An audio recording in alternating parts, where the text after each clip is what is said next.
Hola, ¿qué tal? Bienvenidos a una emisión más de Revolución Democrática 2.0. El día de hoy vamos a tratar el tema de impartición de justicia. Soy su servidora, la licenciada Mónica Bautista Rodríguez, actualmente diputada federal de la Cámara de Diputados. Y quiero darle la bienvenida a nuestros invitados con una gran trayectoria académica y jurídica, al doctor Gabriel Cano Sobrino. Bienvenido. Como ya lo mencioné, bueno, tiene una gran trayectoria, tanto académica como en la docencia y en el ámbito jurídico, pero actualmente, cabe resaltar que actualmente labora como secretario proyectista encargado de la elaboración de sentencias, adscrito al Juzgado Octavo de lo Familiar del Poder Judicial de la Ciudad de México. Bienvenido nuevamente. Y también tenemos al licenciado Francisco Guerra López. Bienvenido. Él actualmente es director de Justicia para Todas, la Asociación Civil. Tiene 15 años de experiencia en el litigio aproximadamente y tiene diversos estudios de posgrado en la Universidad de Antioquia y en la Universidad Católica de Chile, entre otras. Sea usted bienvenido nuevamente. Gracias, diputada, el gusto es mío. Pues el día de hoy vamos a tratar el tema de la impartición de justicia y quiero comenzar preguntándoles a nuestros invitados, desde su perspectiva, ¿cuál consideran ustedes que es el diagnóstico de la situación actual de la Procuración de Justicia? ¿Qué avances, qué deficiencias, qué obstáculos ven en este tema? No sé quién quiera empezar. Muchísimas gracias. Adelante. Yo creo que vamos despacio. La verdad es de que tenemos una carga muy fuerte. Si a mí me apuran lo que es el trabajo que hace aquí en la Ciudad de México, la misma normatividad que nosotros tenemos ya no es tan aplicable porque tenemos códigos que datan de 1931. Nosotros hemos estado actualizando algunos códigos, la ley de amparo, el Código Penal, pero eso no nos abate ni nos apoya en lo que es la real administración y procuración de justicia y lo que es esta impartición globalizada, ¿no? Primero hay que atacar la actualización de códigos y desde luego pues la concientización de la gente, ¿no? Creo que partiríamos de eso. ¿Alguna aportación? Claro que sí. Yo considero que realmente el problema aquí es sociológico. Considero que hoy en día la sociedad ha rebasado como tal a las instituciones. ¿Qué quiero decir con esto? Desgraciadamente, y como bien lo dice el doctor, hoy en día hay demasiada gente para muy pocos juzgados, para muy pocos ministerios públicos, para muy pocas instituciones. Entonces, por desgracia, yo en algo sí le difiero con el doctor. Él dice, vamos muy lento. Yo diría que no. Yo diría que estamos estancados en la impartición de justicia en México. Es decir, hay mucha impunidad en muchas materias. Sí, yo quisiera aportar también que, bueno, considero que en este nuevo cambio de sistema que estamos viviendo en nuestro país, pues el gobierno federal tiene un reto muy importante. Nosotros como legisladores sí, actualizar nuestra legislación, pero el gobierno federal también debe de cumplir con todas estas expectativas en la creación, por ejemplo, de más espacios, más juzgados para poder desahogar el trabajo que definitivamente sí rebasa en todas las materias esta problemática. Ese tema es punto y aparte, o sea, porque nosotros tenemos una reforma el 8 de junio del 2008 que fue absolutamente nacional. Nosotros tuvimos incluso 8 años para llevar a cabo una reforma y nos advertimos que fuimos rebasados. Hubo estados que empezaron un cambio en 2 años, hubo estados que lo hicieron en 4 años, la Ciudad de México lo hizo en alrededor de 7 años, ya casi para finalizar, y la verdad es de que no creo al día de hoy que hayamos estacionado la reforma a nivel global. Me explico rápido. La reforma venía direccionada hacia la materia penal, pero derivado de esta reforma a nivel penal se abordó la materia mercantil, civil, familiar y hoy estamos en la laboral, retomando cuestiones de oralidad y cosas por el estilo. No hemos logrado los estándares que nos habíamos nosotros propuesto, no pudimos, porque yo creo que es una reforma que no es muy ad hoc a la idiosincrasia mexicana. Perdón.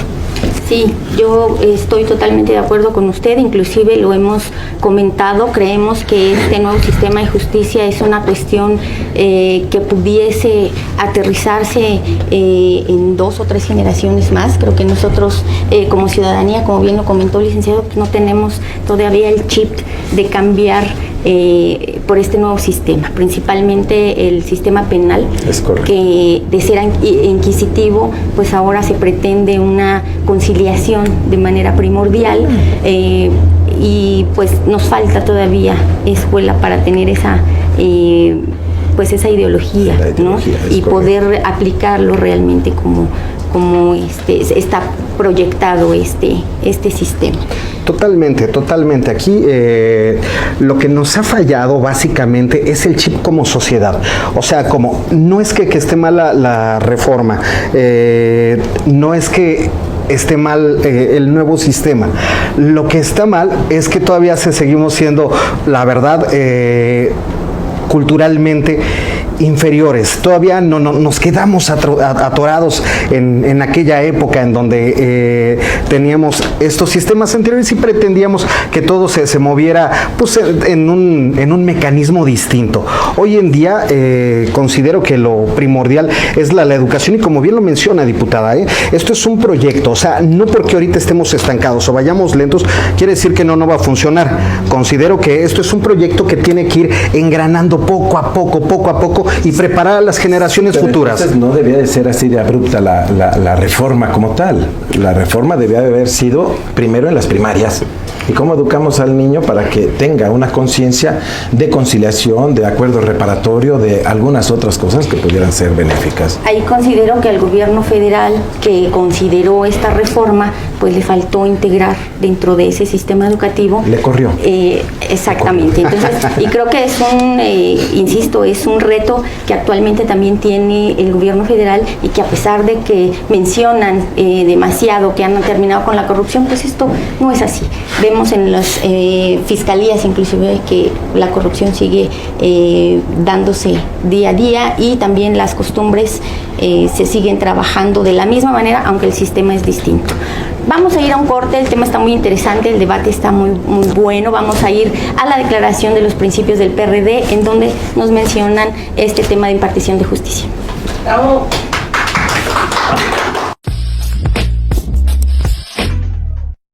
Declaración de principios. Nos pronunciamos por una procuración de justicia apegada a derecho, porque nadie sea sometido a torturas ni a penas o tratos crueles, así como por el derecho de la víctima a ser resarcida por el daño sufrido. Nuestro partido, esencialmente, busca transformar democráticamente a la sociedad. Una manera de hacerlo es a través de la exigencia de la justa aplicación de las leyes existentes y la promoción e impulso de las nuevas leyes y políticas públicas justas.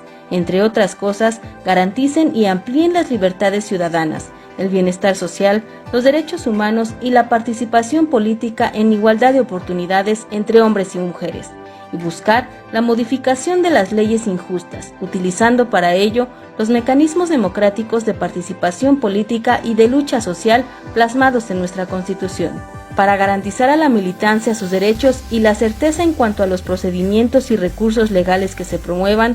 Los órganos internos del partido encargados de impartir justicia deben ser independientes e imparciales al momento de aplicar las normas que nos rigen.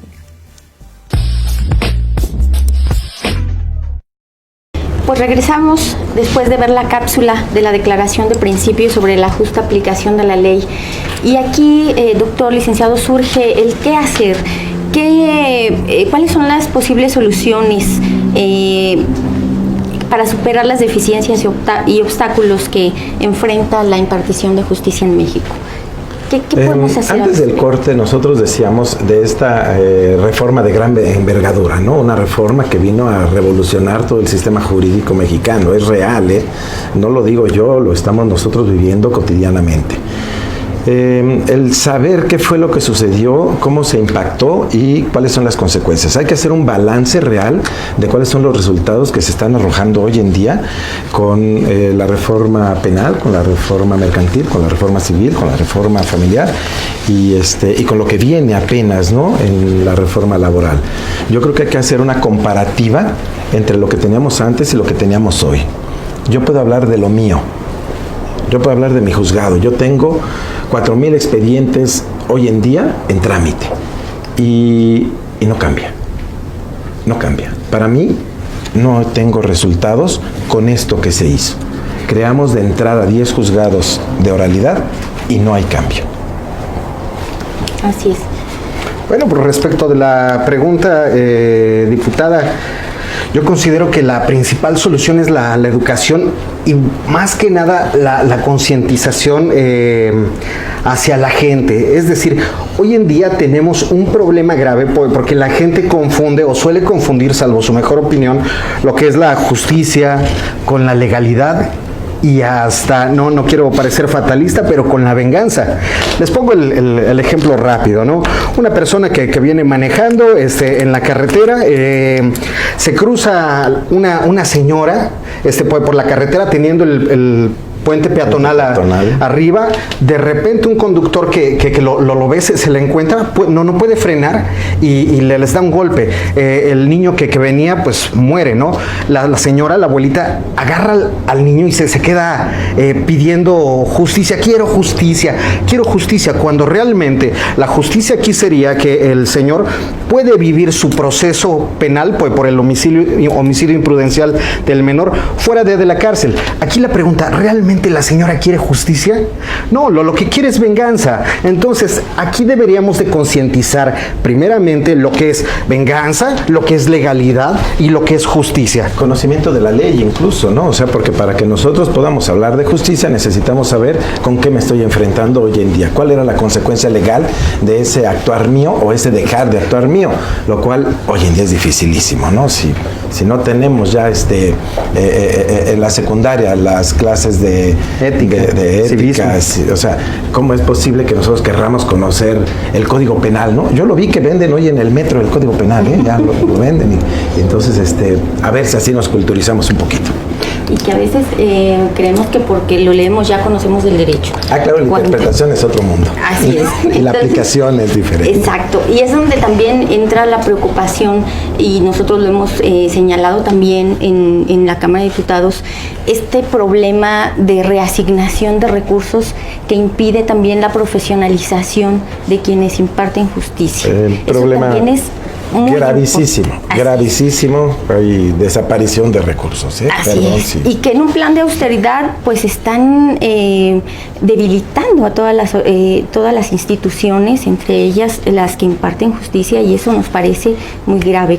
Nosotros hemos considerado y hemos dicho hasta el cansancio a una oposición que en realidad no oye, no debate, no entiende, que tenemos que apostarle al presupuesto para la educación, como usted dice, y también la cuestión de la profesionalización, que también eso impactó, porque al momento de darse la reforma, pues los juzgados improvisaban. Inclusive había juzgados... Perdóneme, es que se me va la idea, Es que la cuestión de la educación no es solo primaria. Voy a hablar de una cosa, a ver si no se enojan muchos. Las escuelas de bajo perfil. Estamos sacando abogados de 3 años y un trimestre más, perdón. Yo he dado clases allí, me han invitado, he compartido, pero no está bien. Que son hasta las universidades, Gancito, perdón, Paquito. O sea que entonces, hablando respecto de todo eso, también la injusticia es académica. Sí, claro. La injusticia también es académica, y estamos sacando hoy en día cuestiones al vapor, ¿no? Sin embargo, nada más que quiero hacer aquí un puntito, ¿no? Sé que les molesta a ustedes que son directamente dependientes de la federación.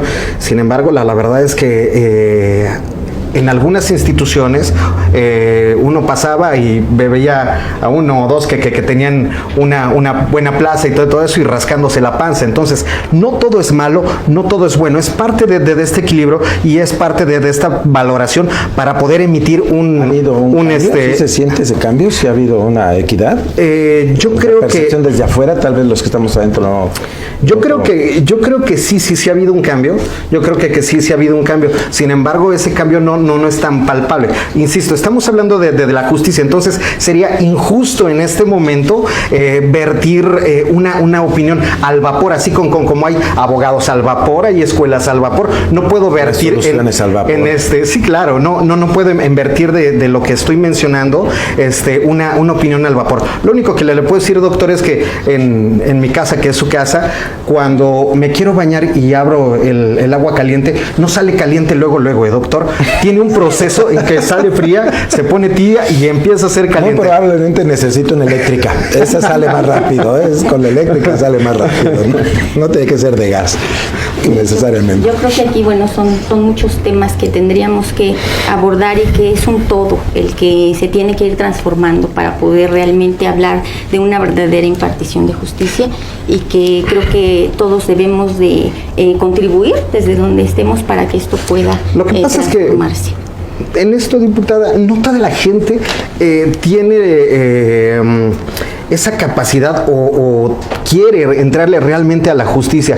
Regreso rápidamente en el ejemplo que poníamos de la abuelita que se cruzó con el niño y se cruzó el niño. Aquí lo justo, de acuerdo a la ley, sería que le abrieran una carpeta de investigación a la abuela, porque ella era la adulto responsable.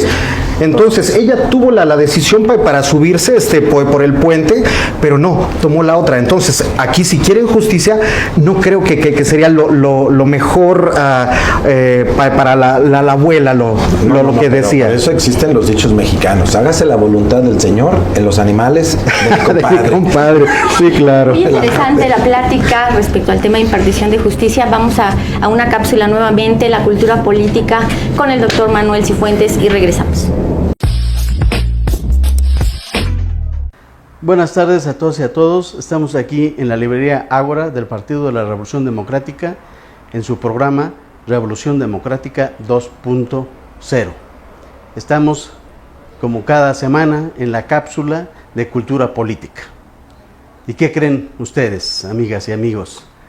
Hoy les tengo una sorpresa, una joya política, prácticamente no conocida. Les diré el autor. Se trata de Dante Alighieri. Y seguramente cuando ustedes escuchan este nombre, pues como todos, lo primero que pensamos es en la Divina Comedia. Es la obra clásica de él. Pero sin embargo, pues como todos sabemos, él fue un literato sobresaliente, él fue un filósofo, fue un teórico de la política, y por lo tanto, pues no podía dejar de escribir en algunos otros rubros.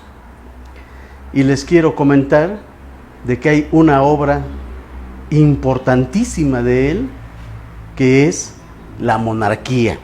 Este libro de Dante Alighieri, La Monarquía.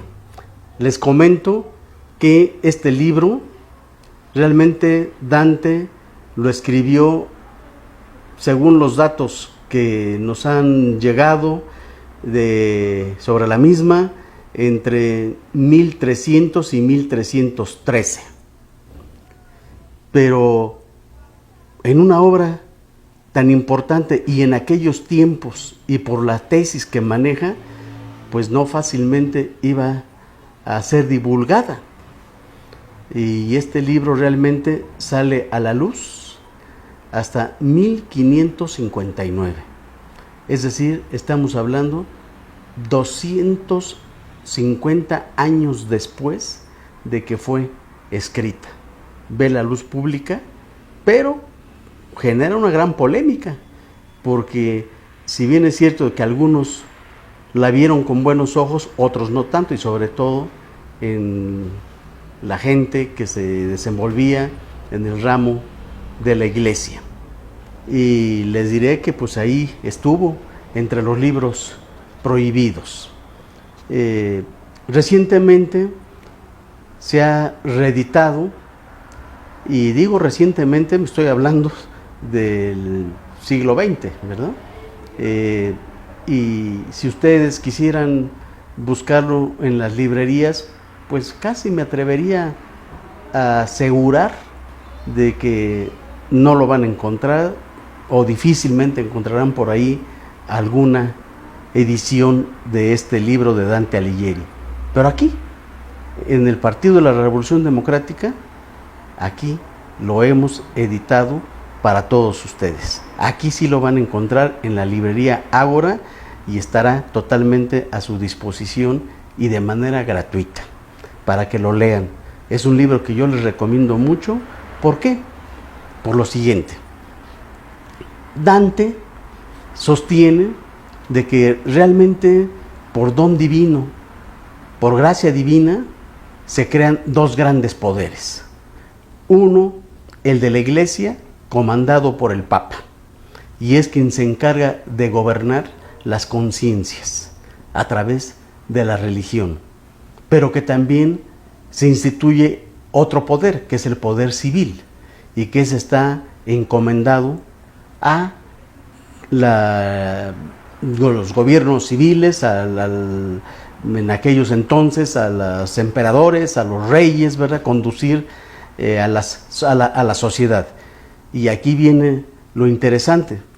Él ya desde aquel entonces señalaba de que no tenía por qué andar, lo digo en términos coloquiales, andar metiendo la cuchara, ¿verdad?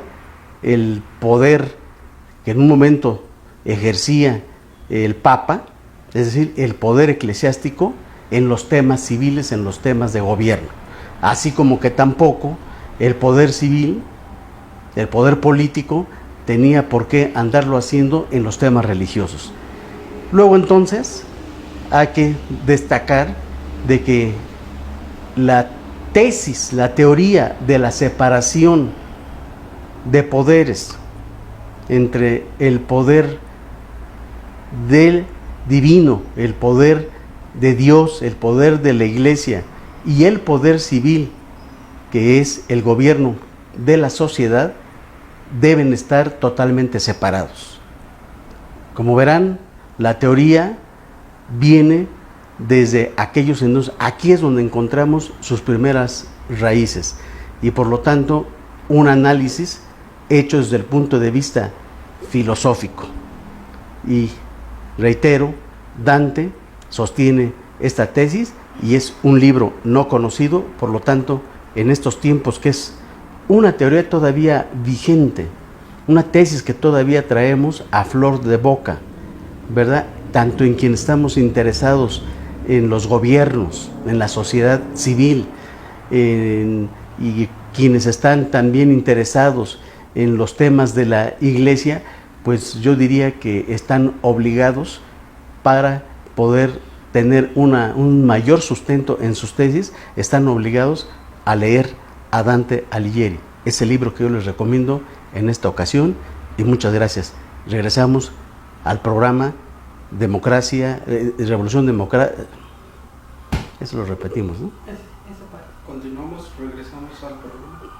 Continuamos, regresamos al programa Revolución Democrática 2.0 y nos vemos la próxima semana. Ya que lo repetimos otra vez por la sirena. ¿Por la qué? Por la sirena. Continuamos. Bueno, perdón. Continuamos con el programa Revolución Democrática 2.0. Regresamos. Bien, pues regresamos de nuestra cápsula sobre cultura política. Agradecemos al señor Cifuentes por recomendarnos el libro de la monarquía de Dante Alighieri. Yo creo que muy ad hoc a los tiempos que estamos viviendo políticamente hoy en día. Y bueno, respecto de la propuesta programática que el Partido de la Revolución Democrática tiene sobre el tema de procuración e impartición de justicia en nuestro país, déjenme decirles que el Partido de la Revolución Democrática reclama una certeza jurídica. ¿Qué significa esto? Que nosotros podamos salir a las calles sin el temor de que la delincuencia actúe en contra de nosotros, que nos robe, que nos asalte, que nos lastime a nosotros, a nuestras familias. que las instituciones que imparten justicia también lo hagan con una transparencia, con cero corrupción, y que podamos tener también garantizado una verdadera impartición de justicia. En ese sentido, respecto de las labores legislativas que hemos tenido, creo que se ha logrado, entre otras cosas, que se garantice la reparación del daño a las víctimas del delito, la transformación de las juntas de conciliación y arbitraje a tribunales de conciliación y arbitraje, que también consideramos que daría una certeza jurídica. También, entre otras cosas, que bueno, la Constitución establece garantías suficientes para una carrera judicial, como la inamovilidad, los salarios dignos, las nominaciones exclusivamente por acumulación de méritos, y también tener medios de control y supervisión imparciales en el desempeño de los jueces, entre otras cosas. Sin embargo, tenemos que recalcar que aún nos faltan muchas propuestas por realizar como Partido de la Revolución Democrática, pero en este sentido, pues quisiera saber la opinión del doctor, del licenciado. ¿Qué opinan ustedes respecto de estos logros que nosotros hemos impulsado y que el Partido de la Revolución Democrática ha luchado por tener en una legislación en nuestro país? Gracias, diputada. La verdad es que considero que, si bien son unas propuestas encaminadas al bien común, yo considero que la propuesta debe de ir a la raíz, diputada, no al fruto.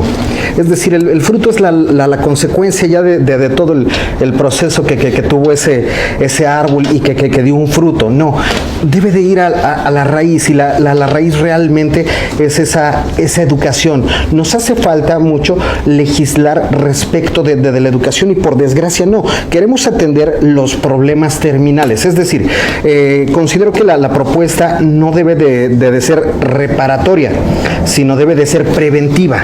Es decir, antes de que suceda todo, debemos de ponerle un alto académico, ideológico, cultural, a efecto de poder prevenir toda esta oleada que se nos viene, y así evitar injusticias y todo el cáncer que estamos viviendo como sociedad. Bueno, pero antes de ver este punto de lo que sería el resarcimiento, primero que nada hay que ver que algunos de las propuestas programáticas del partido ya estaban en la Constitución y en las leyes. Nosotros lo que hicimos con algún trabajo de partido, bueno, lo que hizo el partido más bien, es alcanzar la eficacia de estos proyectos y de estos programas, ¿sí? Lo que se está proponiendo en un momento dado por el licenciado Guerra López respecto de una educación diferente, yo creo que es toral, porque vamos a caer a lo mismo. La norma estaba allí y lo que hacía falta era aplicarla. Muchas de estas cuestiones que nosotros decimos como logro, venimos a presumirlas, pero venimos a presumir su aplicabilidad, cuando ya estaban desde antes. Yo hablé hace un instante de una reforma coyuntural que fue la reforma del sistema penitenciario y del sistema jurídico en materia de penal, que cambia de este inquisitorio que comentaba usted al adversarial, y nosotros lo absorbemos desde el ámbito de la familia. ¿Qué pasa cuando a nosotros nos venden una idea de que se crean juzgados familiares, cuando los juzgados familiares en la Ciudad de México tienen más de 40 años? Más de 40 años, dice el Código de Procedimientos Civiles, que se puede comparecer al juzgado de manera oral. ¿Qué significa?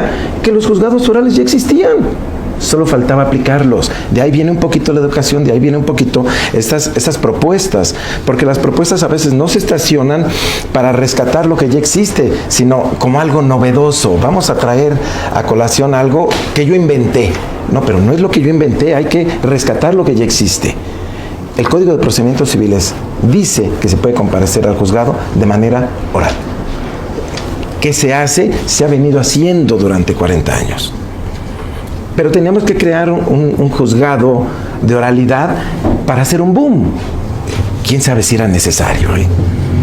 ¿Quién sabe si era tan necesario? Pero no se aplicaba como tal, aun cuando estaba escrito, no se aplicaba como tal de una manera oral. Por eso, nada más había que decirle al juez, oye, hazlo oral 100. ¿Qué significa oral 100? El compareciente, el actor, el que demanda, lo hace oral, él comparece y no trae abogado. De ahí Ahí está la oralidad. donde vienen nuestras propuestas como partido político para decir, avancemos en eso. Solo faltaba recibir la contestación de la demanda también en la oralidad. Era todo lo que faltaba. Y en lugar de eso, hicimos 10 juzgados de no sé cuántos miles de pesos. Permíteme. O millones de pesos. Diputada, quiero resaltar mucho lo que está diciendo el doctor. Desgraciadamente, yo soy de los de la idea de que el hacer más leyes nos vuelve más bobos, más tontos en el sistema. O sea, como entre más que queremos individualizar, poner una ley específica, más nos estamos siendo burocráticos. En una plática que tuve con el doctor, mencionábamos respecto del common law, es decir, hacer una ley común. ¿A cuántos no nos gustaría que el juez bajara y no nos dijera, a ver, dime cuál es tu problema? ¿De qué se trata esto? Eso realmente sería impartir justicia. Hoy en día existe criterio de la Corte que dice que cuando la justicia se contraponga con el derecho, el juzgador debe de velar por la justicia. Por lo tanto... El decálogo de Couture de hace 50 años, caray, y lo retoma la Corte en una ejecutoria del año pasado. Pero lo bueno es que lo retoma, doctor. Aquí lo malo sería que pasara inadvertido. Que lo superara y dijera que no, ¿no? Por supuesto. Otra de las cosas, el problema también aquí, y creo que todos se lo estamos dejando a las instituciones, y no es cierto, mucho de problemática también es cuestión de la gente. Es decir, hoy en día la gente ya no denuncia, la gente le deja los problemas al tiempo. La gente piensa, o bueno, pues por lo menos aquí en México, mucha de la gente piensa que no va a denunciar porque alguien más que estaba en la combi, en donde estuvo el robo, ya fue a denunciar. Y entonces, ¿dónde queda la participación ciudadana? La participación ciudadana es algo toral y fundamental si es que queremos alcanzar un Estado de Derecho y la justicia. Que no deja de ser educación. Es correcto. No deja de ser educación. Pues está muy bueno el debate. Ya haré mis aportaciones respecto a lo que comenta el licenciado de hacer más leyes, pero tenemos que ir a la cápsula de la voz ciudadana respecto del tema de impartición de justicia. El tiempo nos apremia y ahorita seguimos platicando. Vamos a la cápsula.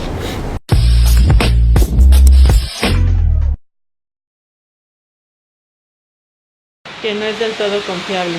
Bueno, la impartición de justicia en México necesita ser perfeccionada. Es necesaria una reforma en esta materia que otorgue a la ciudadanía mayor confianza en la tarea que hacen los jueces, que hacen los ministerios públicos, porque hasta ahorita pues se ha demostrado que en nuestro país, por ejemplo, solo 5 de cada 10 víctimas, de cada 100 víctimas, que interponen una denuncia, pues reciben un trato que se puede considerar justo. Es decir, en México, de cada 100 víctimas que denuncian, solo 5 reciben una condena. Pues regresamos a la cápsula de Voz Ciudadana y aquí pues preguntarles, doctor licenciado, qué opinión les merece todo lo que hemos escuchado. En general, la gente no cree que haya impartición de justicia, la gente desconfía de los jueces, de los ministerios públicos.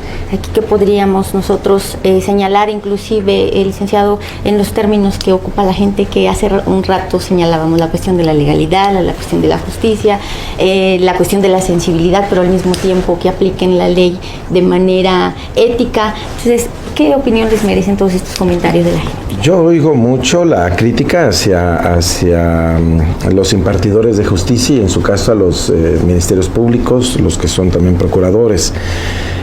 No sé si escogimos esto específicamente, no sé si alguien escogió bien, si alguien habló bien de los servidores públicos que nos dedicamos a esto.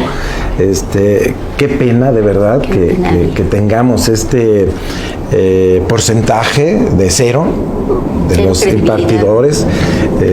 Es doloroso porque yo creo que no es al 100% que la gente desconfíe porque la gente sigue asistiendo a nosotros con una petición, con un ánimo de que se les mantenga esta paz social, que es parte de nuestra función, ¿no? El mantener la paz social. Si hubiera todo este sentir y fuera completo, la gente no comparecía ante nosotros y dejaba de denunciar y dejaba de demandar y dejaba de ocurrir a cualquier tipo de institución buscando esta solución al problema. Yo creo que algunos de los ciudadanos, la primera es que no hablan en primera persona, porque no se responsabilizan de lo que dicen. Dice la ciudadanía, otros dicen esto, no, yo no, pero quién sabe si va por allí. Segundo, nosotros somos mucho reflejo de lo que ellos nos obligan a hacer, porque durante este bloque de entrevistas nosotros platicamos acerca de algunos delitos que se cometen y que somos coparticipantes entre el ciudadano y el servidor público, a quienes tendríamos que sancionar, ¿no? Es parte toral para también que la gente se concientice de quiénes somos los que estamos fallando. No es solo el servidor público, ¿Qué le digo, diputada? Me impresiona mucho siempre escuchar al doctor. Sin embargo, yo creo que tiene una visión parcialista, doctor, pues porque esa gente que comparece a los juzgados, comparece no porque les tengan confianza, sino porque es la única opción que tienen, es la única opción para que el Estado, dentro de ese poder coercitivo, obligue a una persona, en su caso, pues por ejemplo, a dar una pensión alimentaria. La primera opción es hablar con mi contrario.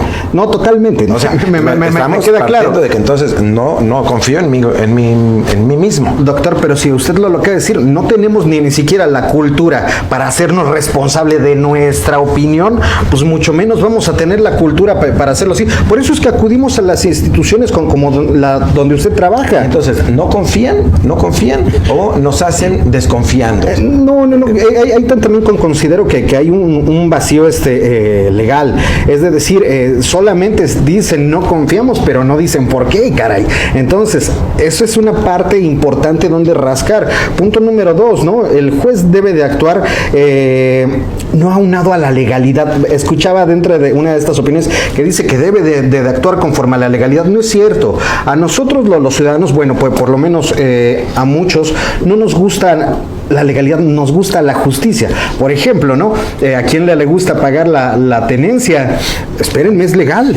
Pues sí, pero realmente por tener un carro no se les hace injusto. Entonces hay que cambiar el paradigma, doctor. Hay que velar por la justicia y quitarnos esa idea de que el juez debe de ver por la legalidad, salvo su mejor opinión. Pues yo, viéndolo desde otro panorama y desde otra perspectiva, yo les puedo decir que yo considero que no por justificar a los servidores públicos o por justificarnos como servidores públicos, pero considero que también hace falta un verdadero sistema de procuración de justicia. Por ejemplo, hay muchas deficiencias, hay muchas carencias, hay falta de personal, hay falta de recursos materiales. Entonces, todo esto también obliga a los servidores públicos a no desempeñarse como realmente debe de ser. No los estoy justificando, pero es cierto que tenemos carencias, es cierto que hay deficiencias. En esta política de austeridad se están quitando muchos apoyos, muchos programas en los que se podía apoyar también a la ciudadanía. Entonces, no todo es culpa del servidor público. No, voy a retomar esto, porque dentro de este programa que hace el partido, se hablaba de una defensoría de oficio de gran envergadura. El problema que estamos nosotros enfrentando es de que se estacionaron en una sola materia. La Defensoría de Oficio se va mucho hacia la materia penal y entonces ahora tenemos grandes instituciones y las escuelas se han estado abocando a este rubro. ¿Qué pasa con las demás materias? Tienen una responsabilidad ustedes, los abogados postulantes particulares, que son los que llevan a estas gentes a los que ahorita acabamos de escuchar y les hacen de entrada ya dudar. pues vamos a ver con qué nos sale el juez, ¿eh? Vamos a ver qué es lo que dice. Pero es la verdad, no creo que siempre. No siempre es a ver qué dice. No. Porque a veces el abogado ya sabe cuál va a ser la resolución, porque hay un solo planteamiento. Si fuera un especialista de la materia, él sabe cuál va a ser el resultado en un gran porcentaje. Yo vivo esto. No hay forma en la que podamos cambiar ciertas cosas. Me explico.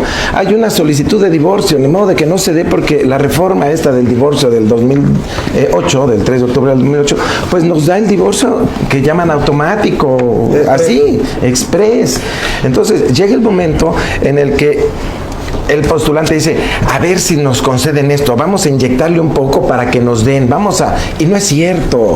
O sea, también como que por ahí los particulares, los abogados deben de ayudar a que se nos respete como institución, ¿eh? Habrá una labor también que hacer por allí. Y ahí es donde también yo aportaría, nosotros como Partido de la Revolución Democrática no hemos impulsado leyes por tener más y volvernos tontos.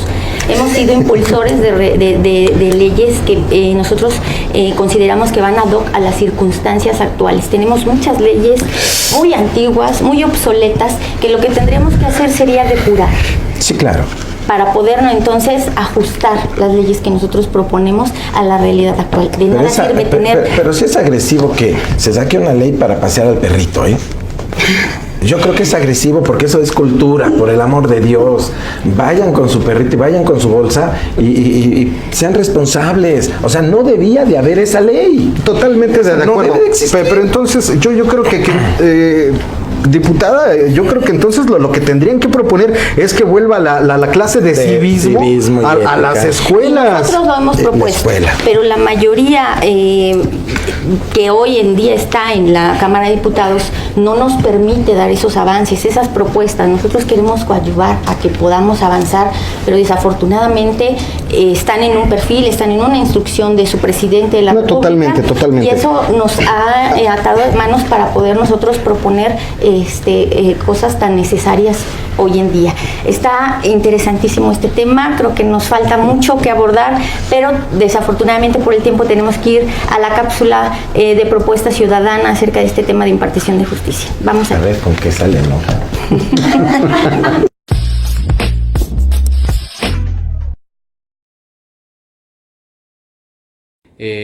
Pues hay datos que indican que en la ciudadanía persiste un alto índice de desconfianza.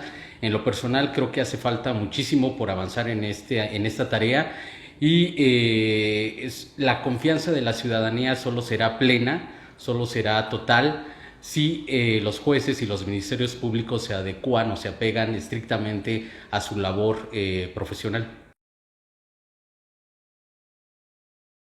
Que por favor hagan su trabajo de forma profesional para poder sanear nuestro país de la corrupción. Que los jueces, que el sistema judicial, el sistema de impartición de justicia en nuestro país se base totalmente y esté apegado en la legalidad. Que las y los jueces, que las y los ministerios públicos de todo el territorio nacional, pues hagan con ética, estén apegados a la ética en su labor profesional. Pues hemos escuchado las opiniones de la ciudadanía, lo que proponen para mejorar nuestro sistema de justicia. Doctor licenciado, pues las conclusiones, desafortunadamente se nos termina el tiempo y tenemos unos minutos de conclusiones si pudieran. Diputada Mónica, es un gustazo. Me llama mucho la atención cómo la gente sí insiste sobre la profesionalización. El licenciado lo ha tocado, una educación de nivel básico, y nosotros estamos llegando incluso a una profesionalización, a los posgrados. Antes no hablábamos nosotros de posgrados y de maestrías y de cosas por el estilo. Hoy son pocos los juzgadores que no tienen esta clase de estudios. También tenemos que decir, hace un instante platicábamos de escuelas de bajo perfil. Entonces debemos de tener cuidado sobre quién está certificando. quién certifica el certificador y cómo estamos certificándonos cada quien. No es sencillo, la tarea es de conjunto, porque tiene que venir CEP, tendrá que venir las demás instituciones, UNAM y cosas por el estilo, para que nos ayuden en este rubro. No es nada más tener el título, los títulos sí se cuelgan, pero el conocimiento hay que traerlo y que venir aquí a ponerlo en la mesa, ¿no? Es parte del trabajo que se hace cotidianamente. Muchas gracias, licenciado. Me encanta lo que dice el doctor, pero yo creo que no es la solución como tal.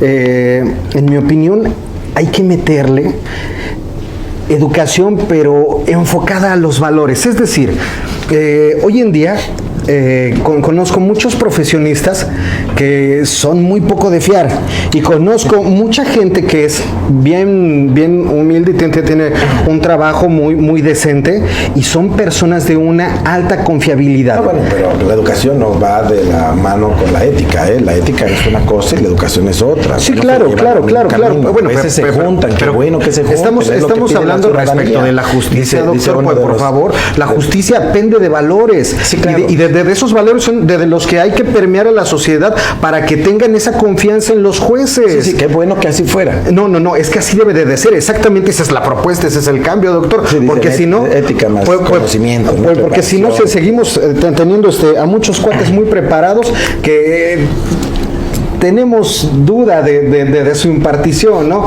No, necesitamos a gente que realmente sea confiable, necesitamos apostarle a valores como la honestidad, como la honradez. No hay que olvidar de que también esto pasa por las manos del propio justiciable, ¿eh? El justiciable y el abogado que lo lleva de la mano, porque él es el que tiene la principal obligación. No estoy conforme, me quejo. Hay dos tipos de queja: una queja administrativa, que es en contra de la forma en la que se desempeña, y la queja recurso, que es me inconformo con la determinación. Doctor, están padrísimos los tecnicismos, están padrísimos, pero le voy a decir una cosa, y se lo digo yo como abogado litigante, ¿eh? Muchas veces a ustedes se les pasan cosas en el juzgado, en la impartición de justicia, y si me quejo son 2 o 3 meses más que tiene que estar mi asunto en la sala y que no tiene un resultado tangible. Esa es parte de la administración de justicia. O sea, ese es el costo que yo debo de pagar, doctor. Es correcto. No, hombre, pues entonces, ¿dónde está la responsabilidad cada quien valora del servidor público? Pues habrá que cambiar también esa partecita de que los recursos se tarden tanto en resolverse. No. ¿Qué tal si mejor cambiamos esa partecita donde ustedes hacen bien su trabajo en la administración de justicia? Yo estoy parado allí. Ya somos 2, ¿eh? Me comprometo a hacerlo bien, usted, diputada. Perfecto. Pues de mi parte decirles que tenemos que hacer todo nuestro trabajo. De parte de la ciudadanía, denunciar. Si hay arbitrariedades y no nos están atendiendo en las instituciones como debe de ser, tenemos que denunciar. Y yo les pido, como legisladora, que se acerquen a nosotros, que tengan la confianza en los diputados del Partido de la Revolución Democrática para poder expresar esas denuncias y nosotros poder canalizarlos y poder atenderles en todas sus necesidades. Es importante la denuncia, es importante que ustedes hablen, que ustedes manifiesten sus inconformidades para que nosotros, que somos su voz en el Congreso, podamos hacer el trabajo en favor de todos ustedes. Y que usen los recursos que les da la ley. Así es, tanto los recursos administrativos, los jurídicos y también a través de nosotros que estamos para servirles en la Cámara de Diputados, y que tengan la confianza de que los legisladores del Partido de la Revolución Democrática atenderemos a sus necesidades y sus inquietudes. Por último, diputada, solamente que quisiera poner un punto que considero que es bien importante para esto. Me llama mucho la atención cuando hicieron esta campaña de los popotes, para evitar el uso de los popotes. Los niños la recibieron muy bien. Mis hijas, llega un momento en que dice: papá, no pidas popote porque puede matar a una ballena en el océano. Ok, perfecto. ¿Por qué no hacemos esas mismas campañas de concientización respecto a tópicos relacionados con la justicia? Ve a denunciar, no te quedes callado. También necesitamos de este marketing social a efecto de hacerle llegar esta información. Sí, la educación empieza a los 3 años en la guardería, me queda claro.